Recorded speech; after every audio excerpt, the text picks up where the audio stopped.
There's a passion that ignites us, driven by pride, daring, and the desire to excel, fueled by the high-octane love of owners, drivers, and car lovers everywhere. It's a calling for every man and woman to enjoy and live this lifestyle now. Welcome to Cars and Coffee Exposed.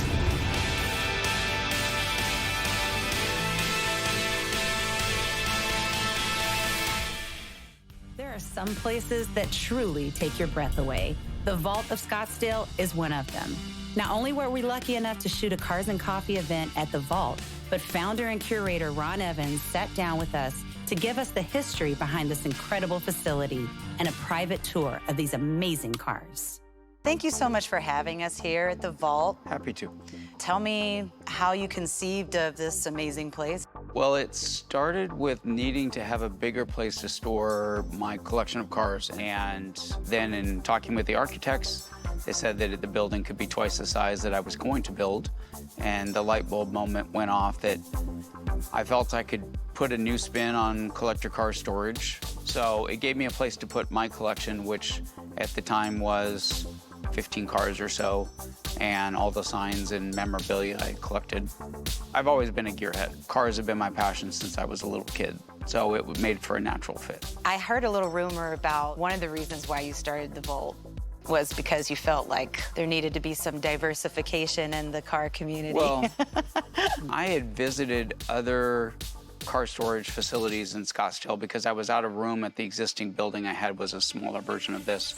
And as it worked out, I found this lot. So I wanted to create something that was different in the Valley, and people have responded. And I get a real welcoming feeling here.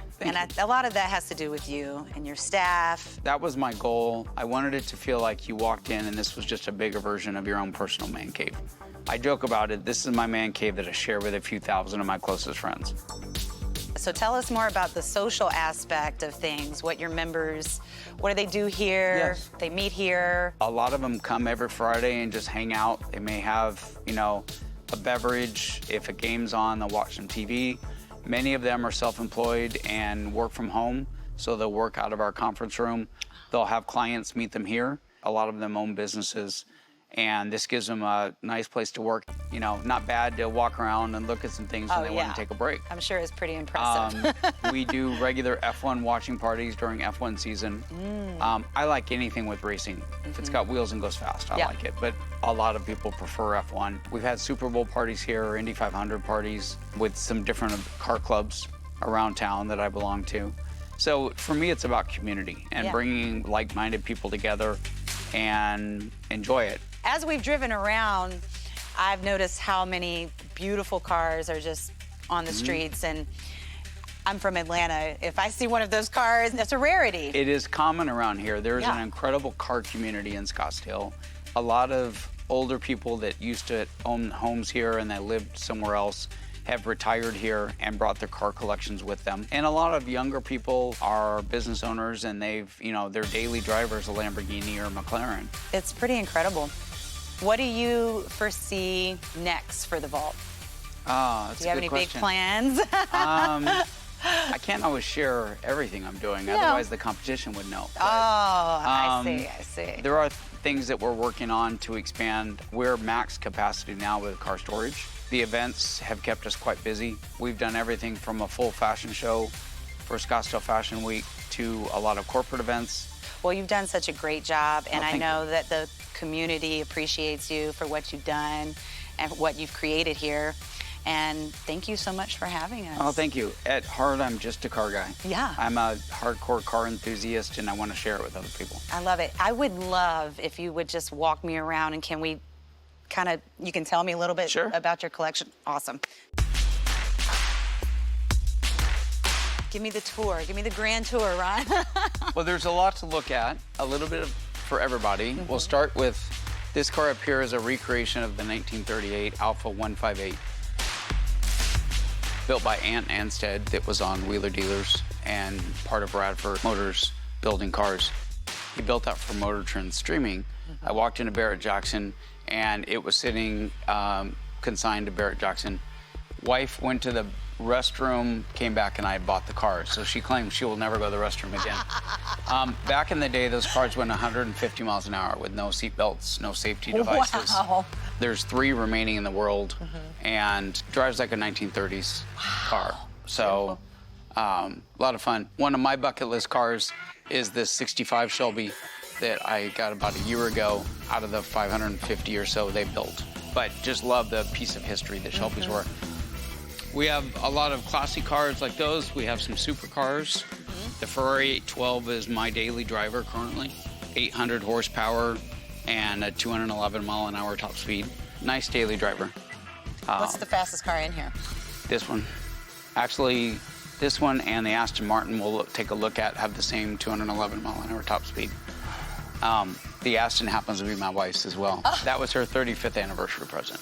You're a good husband, Ron. Oh, thank you. I try. You're doing good. She's put up with me for 35 years. Yeah. I got to repay it. Down this row, this Aston Martin is the last year of the DBS, called the DBS 770. They built 300 for the world, and only 100 came to the U.S. As far as I know, the only coupe in Arizona. That is beautiful. There's 2 convertibles, twin turbo V12. Pam always picks the color, and then I spec all the carbon. That's the way we do things. Ron, out of all the 60 cars here today, there was one that you wanted to show us and spend some special time with. I see why you wanted to show us this car. It's beautiful. So after you sold your business, you're like, this is it. This is what I'm getting. It was for a couple of reasons. One, it had been 15 years since this car came out, yet to me the design is timeless because it was designed off of the Le Mans winning 66 original GT40. It's also Ford's first supercar, and much like the Carrera GT, the last analog car, no traction control, no ABS, no nannies, no rules. No rules. So you had to actually drive the car because if not, it will get you in trouble. Yeah. I love the design of the car. I love the performance. In 05, other than the Carrera GT, cars weren't going 0 to 60 in 3.5 seconds. They didn't go 200 miles an hour. So there is an Easter egg hidden in this car. If you look at the headlight, it spells out 100 in the headlight for their 100th anniversary. And that was the Easter egg that Ford hid in this car and didn't really advertise it or tell people. It absolutely looks like a spaceship. I mean, it does, and it's almost 20 years old. Next year will be 20 years for this car. I am an interior freak, so give me a tour of this interior. Well, it's not the fanciest in the world. The buckets are one-piece carbon buckets. I'm going to be the envy of a lot of folks watching at home, I'm sure. Okay, so these doors are so unique. First off, why are these doors designed the way that they are? So this would give the drivers able to get in faster. If you come from the side, you can literally jump in the seat without having to duck your head. The one thing you'll notice, look right in front of you, what do you see in large, very large? You see a tachometer. As an afterthought, to your right, is the speedometer. So the speedometer was an afterthought.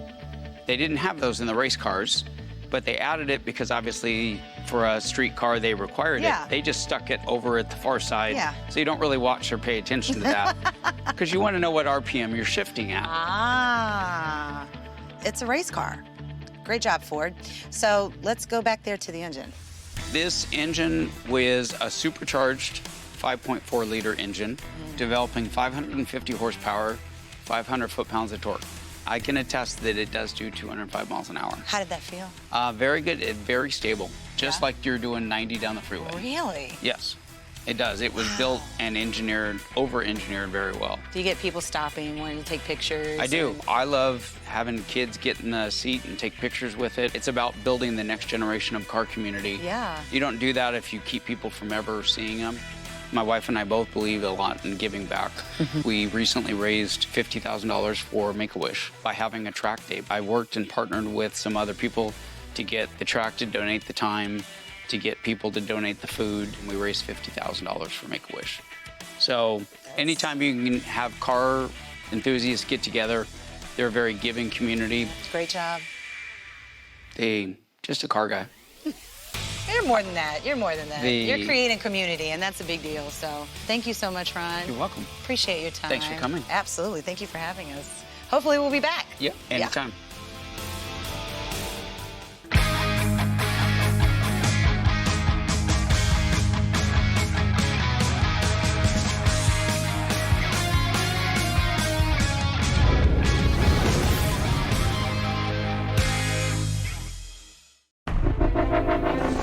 Your car is stolen.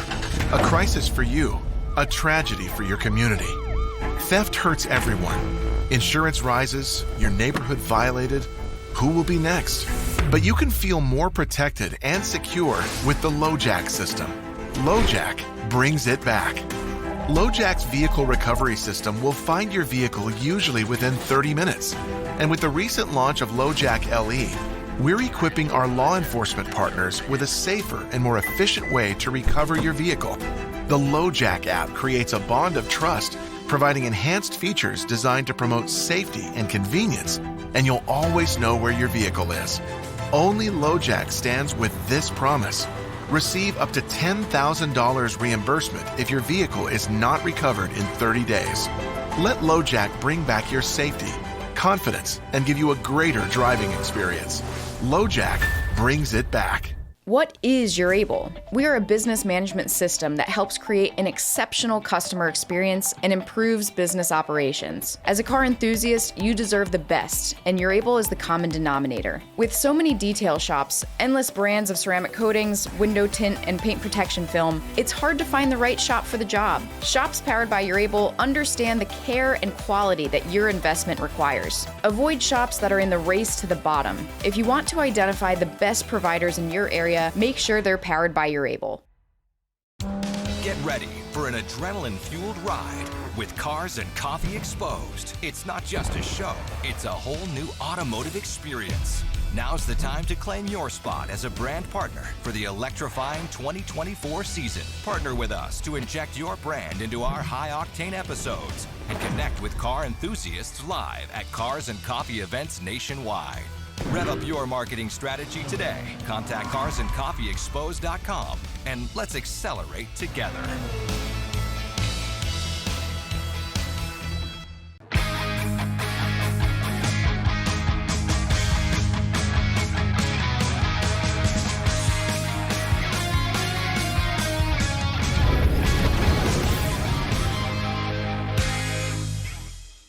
Doug, it's so great meeting you.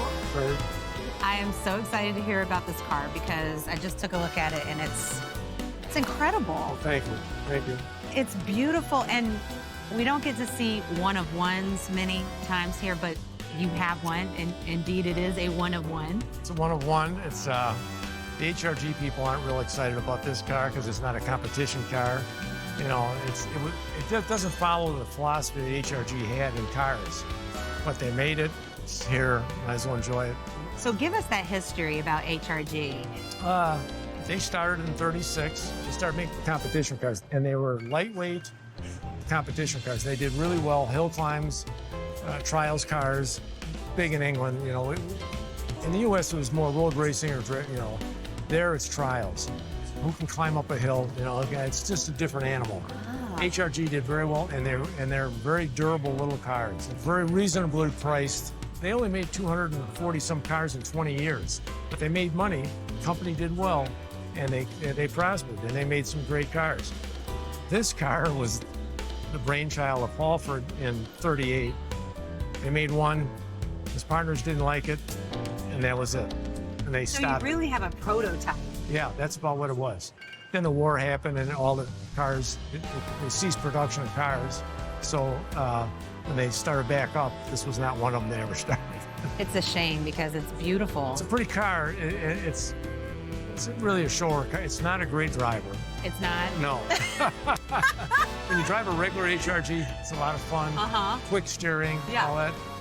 This is not a great driver. Okay, so it's very engaging. It's a kind of car you want to see or be seen, but you don't want to be driving it. It gives me Downton Abbey. It gives me royalty. Yeah. Like that's what It's got a nice look to it. It's a longer car than the MG airlines, so it's got a little more look to it, I think. There's so much detail. Like we were talking about earlier when we were looking at the car, the wood paneling, the craftsmanship. I could never figure out how the English, these small shops, put so much handwork into these cars and made a profit. Handcrafted bodies, they were tremendous woodworkers, everything about them. And you just can't imagine with that low production how they ever made any money. it's a first for me that I've seen this car, and I'm sure it'll be for the viewers too, because it's one of one. Well, thanks for coming out. Yeah. And, I appreciate you guys seeing the whole show. There's a lot of unique cars here. It is. What are you going to bring next year? I never know until. Okay. Keep it on the hush. Yeah. I got you.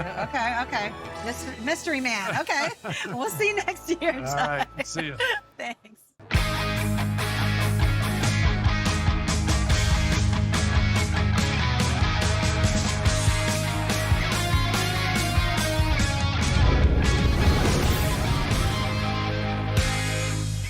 Jim, thank you so much for being with us today. How are you feeling on this fine afternoon? Fair to middling. Fair to middling? That's something my dad used to say. I love it. Well, thanks for being with us. So you got this 1933 Ford Coupe. Right. And I hear that you started your love affair with this car at a pretty early age. I was walking to high school, cutting through the neighbor's yard in 1957. And there was this Kelly Green 33 Ford Coupe parked in a driveway. Mm-hmm. The kid that owned it was visiting the kid next door. 6 months later, I met the guy who bought that car because the original owner had blown the engine out of it and didn't want the car anymore. I met him through another friend, and I spent a lot of time with him in the car doing kid stuff, you know? Right. Later, I had a 55 Chevy, which I totaled, and we ended up putting the transmission and the rear end out of that in this 33. And then I lost track of him when he graduated and I went to college in 2005. We got the idea of trying to track him down. Mm-hmm. And I went to the university, and by golly, they gave me his mailing address. I wrote him a letter, didn't hear from him. 4 or 5 months later, I get a phone call from him. He still had the car. I said, "Do you want to sell it?" And he said, "No." And I said, "Fine, you got my phone number." Several months later, he called and he tells me this crazy story that he's in the process of restoring a 1937 Ford supercharged Roadster, very rare car. He says, "If you want to buy the 33, I'll sell it to you." So I bought it, and that started the whole process, which has taken 20 years. 20 years. To get it to where I wanted it. For example, one of the things we did, he didn't like the steering wheel on it. Mm-hmm. So we went to the junkyard and found this lovely 39 Pontiac white steering wheel. And of course, the splines, the steering shaft on the Ford did not fit. So we solved that with a big bar of steel and a 2-pound sledgehammer, which is, you know, one of the basic tenets of home-built hot rods. If it don't fit, don't force it, get a bigger hammer. But then, of course, when you go to restore the car, it's all junk. Right. So you had to get rid of all of it. So here you were working on this car with your friend, not knowing that this would one day be your car. Absolutely. That's a pretty extraordinary story. Yeah, the way it's set up, it's the classic 50s, 60s hot rod. It's not some show car. So you drive it. Oh, yeah. And now you bring it here so we can all enjoy it. Mm-hmm. And you've done such a good job of restoring it. It's a beautiful car. Thank you so much, Jim, for bringing it out and letting us enjoy it. Let us be your eyes. She is absolutely beautiful. Thank you. Thank you. And, All right. And enjoy. Enjoy the rest of your day. You too.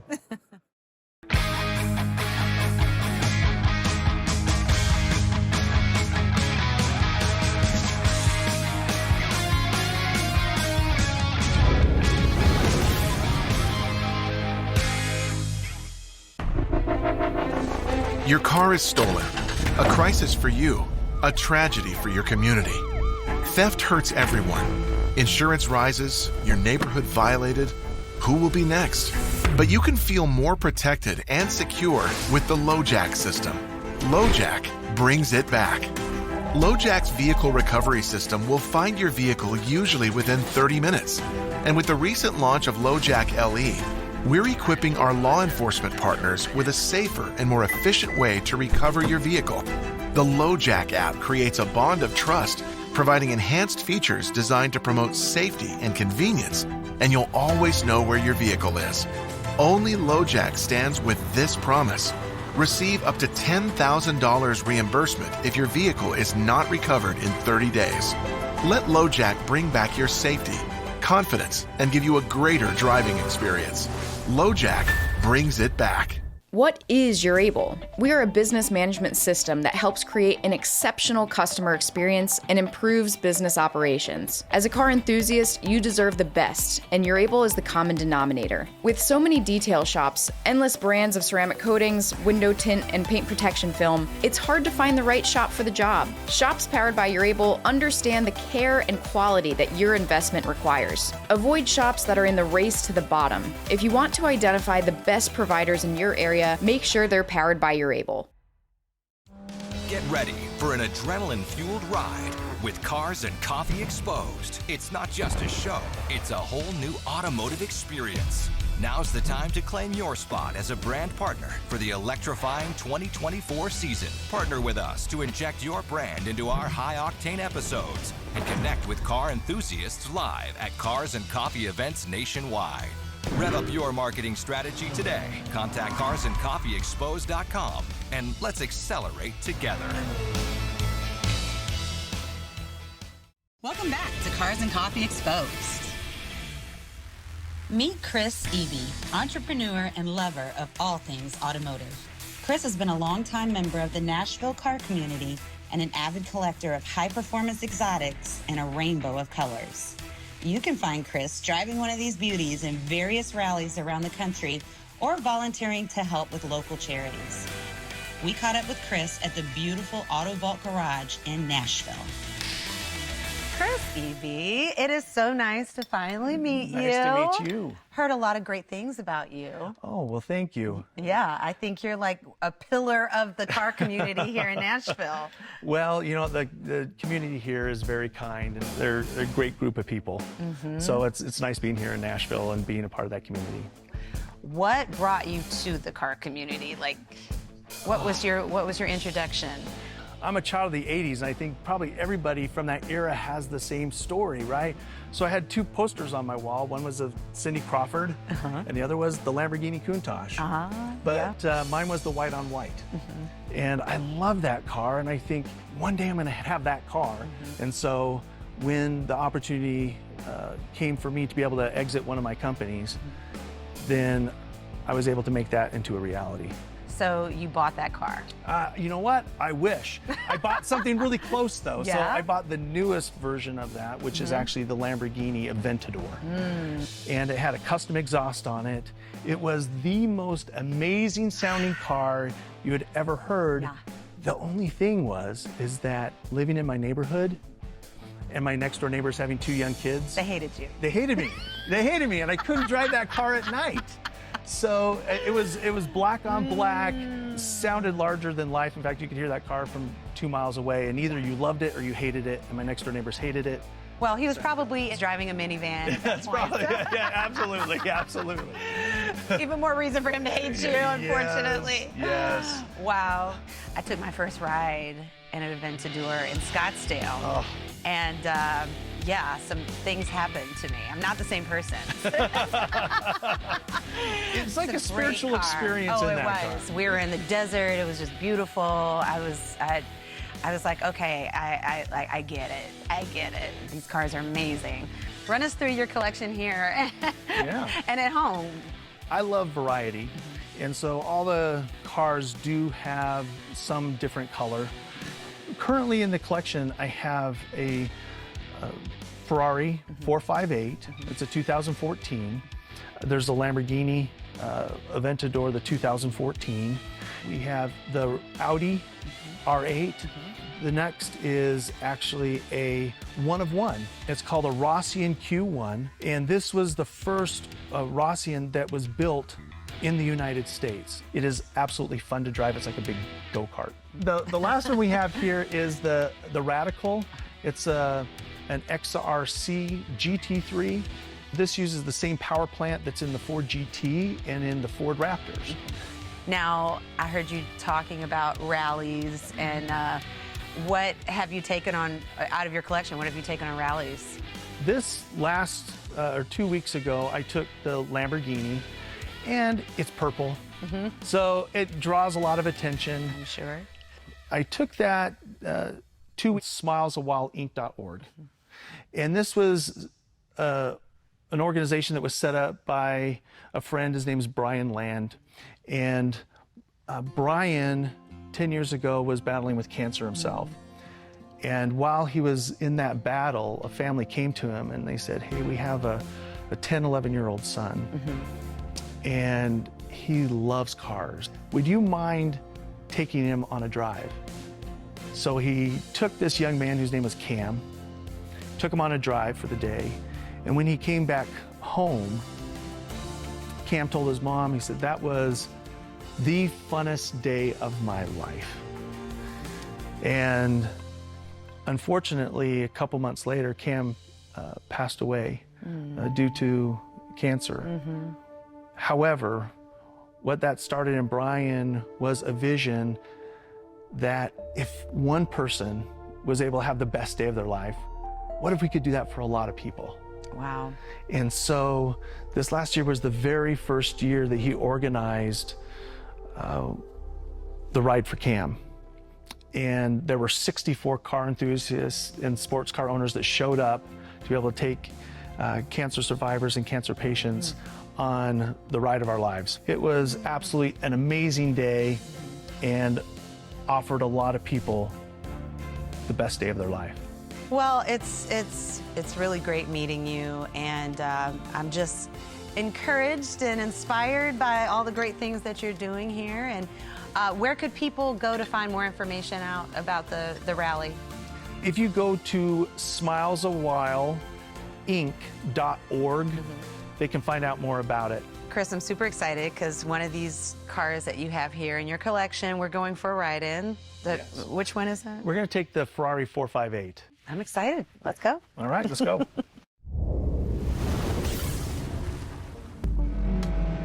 How long have you been in Nashville? 20 years, actually. Yeah. So I've lived all over the country. I moved down from the Boston area. Okay. And what do you do? What you said you mentioned a few businesses, but So I'm in the bug business. So I mean, no one ever wakes up in the morning and says, "Wow, I want to go kill bugs for a living." You know, said no one. it's a great business model because everybody needs it. That's right. You gotta have a bug guy. I would love to take one of these cars on a rally. I've never done a rally before. You haven't? No. Oh. I know, but I don't have anything that's exciting to drive, you know? Well, you just got to come out here to Nashville. You got 100 people that will let you borrow their car. Oh, do not play with me, Chris.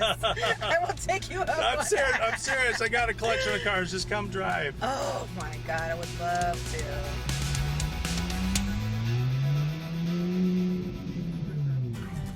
This is so beautiful. All these little streams. This is really beautiful out here. Yeah, it is. I'm just really gonna have to come up here and spend some time. Have you spent much time in Nashville? No, I haven't. And it's so close. I mean, there's really no excuse. Well, Nashville's such a fun town. Yeah. Especially like live music and drinking, you know. I mean, those are right up there with cars for me. Maybe not all the same day or the same night. But yeah, great food, great times. Yes. One of the reasons you really like driving this car is because it really is built for the driver. It is built for the driver. Yeah. And if you're driving it, it's tight, it's responsive, and you know, everything's right here where you'd want it to be. I love this car because it gives you everything you'd want in a driving experience. And at the same time, we can have a comfortable conversation. I don't feel that it's overly tight inside here. Yes. We don't have room, so you can drive it on that weekend, and you can have the space in the front to put 2 overnight bags. So it's wonderful. They just look great. You're really trying to hurt my pocketbook here. This is scary how much I like this car. It's really scary. Oh my goodness. Country road rides are so therapeutic. One of the things I love about Tennessee and driving here is, you know, all the trees that you get. I bet it's beautiful in the fall. It all is. The trees turn. Once again, about this car, if I'm driving in the Porsche or in the Lamborghini, it's not going to be as comfortable as the driving in this. Yeah. Seats are comfortable. I mean, I could drive this cross country and it would be amazing. Absolutely. And it's hard to explain unless you're driving it, but just the feel of the car, it's everything that you would expect in a Ferrari. And in this car, the neat thing is about the Ferraris is they don't redline till 9,000 RPMs. So a lot of turbo cars, they'll end up redlining, you know, sooner than that, but because it's naturally aspirated, and this car, yeah, I mean, you can rev it out to 9,000 RPMs, and that's when the magic happens. When you get into those upper RPMs, you just hear it. You do. It's like being at the top of the roller coaster. That's right. Yeah, it's just right on the edge. Right before you take Put the your drop. hands up and That's right. go for the ride.